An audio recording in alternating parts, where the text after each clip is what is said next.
everybody, ladies and gentlemen, and members of the press, fellow Canadians, and especially the members of the press that are here in person. It's pretty nasty out, so thank you very much for coming. My name is Michael Bader. I'm the PPC candidate, and I stand before you today to address my exclusion and potentially other candidates' exclusion from the all candidates debate. This is not just about me or my campaign. It's about something far greater, the fundamental right to free speech and the social contract that underpins our Western democracy. Without a voice, we have no voice. Without freedom of speech, we're left alone, powerless, and stripped of the very essence of what it means to be free citizens. Democracy thrives when all voices are heard, not when some are excluded. The all candidates debate, as it was called, is not truly representative when candidates like myself are left out. For a united church that prides itself on inclusivity, this exclusion stands in stark contrast to their stated values. Actions must match words, otherwise they just ring hollow in an echo. I'm heartened, however, by the news, if my sources are correct, that we reached out to all the candidates and we got a response from the Greens and the NDP, and I believe the Rhinos or the Independent, and they'll join us for this free speech rally on Monday. You can go to michaelbader.com/event and join us. Doesn't matter what race you are, what color, what amount of money you make, whether you're a conservative, an NDP, or any of that. It's about us joining together as Canadians to speak up for the foundation of our society, which is free speech. This is not a partisan issue. Our presence together doesn't mean that we agree on everything. And as you know, by our platforms, we don't agree on a lot of things. But what it really means is we will stand as Canadians under the banner of free speech. Free speech is the underpinnings of our entire society. The social contract, it talked about individual freedoms, free speech, free enterprise. And those are the things that our country was grown on and built on that are no longer here with us.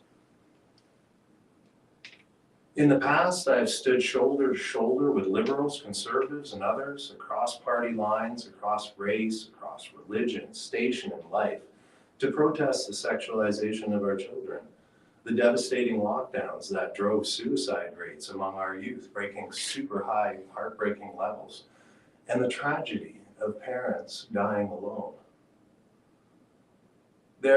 These are not partisan issues, these are human issues, and they affect us all.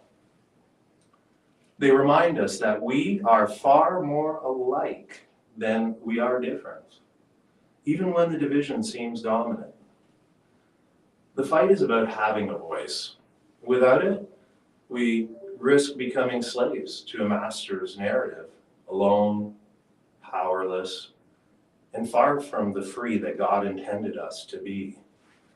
The social contract demands that we, the people, have a say in our future. I call on all Canadians to join us in defending that right, not just for ourselves, but for the generations to come. Thank you. And now, are there any questions from the press? What would you guys like to ask? Any questions? A question. So my name is Karima Assad, and I have been following this story. Can you tell us how you were informed that you weren't going to be able to participate, and what steps, if any, were taken to communicate back and forth? Well, we found out about it. Our communications director, Stuart, he found out about the debate because the Chamber of Commerce, for the first time since I can remember, is not having a debate, of which I'm a member of as well, a great establishment. But they're not having the debate, so somebody else had a debate and we found it. And it's the United Church there, it's the Rosemont, I can't remember, Roseland area there. And we reached out to ask to be invited. And then we were told that we weren't invited because they're applying the federal rules to participation in debates, to which we sent a rebuttal, just high level, basically stating that it's not fair to judge a national rule against local because it discriminates against people. Like my friend Jody Ledgerwood out there running as an independent, she is in debate because obviously out there they believe in free speech. And other people would never ever get a chance to participate and be heard. And we also argued that I've doubled the votes of the Greens. Kyle seems like a good guy. He's going to come out. I hope he comes out. I want him to speak for free speech. But the fact is that his predecessor, I beat him by twice the votes, and yet I'm not at the table. And then we also said that it was kind of misleading as well to say an all candidates debate when it's really not all the candidates. And then they came back and said no again. And then I think after some pressure from you out there, thank you so much, had a great talk with Chris from Burlington today.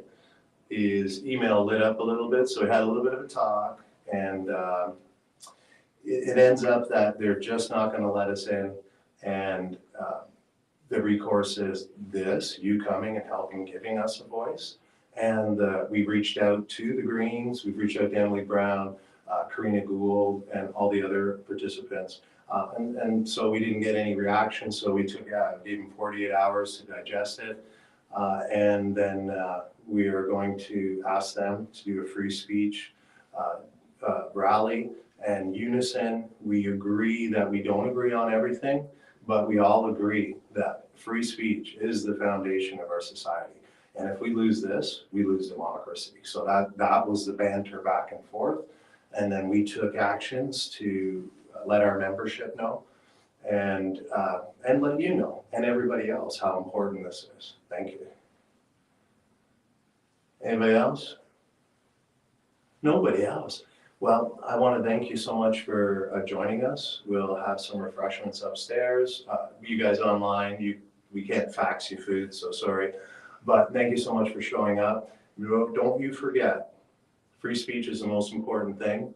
And I don't care if you're a conservative, an NDP, Green, or you don't vote, you should show up on April 5th and stand with us all together, united as Canadians. Thank you.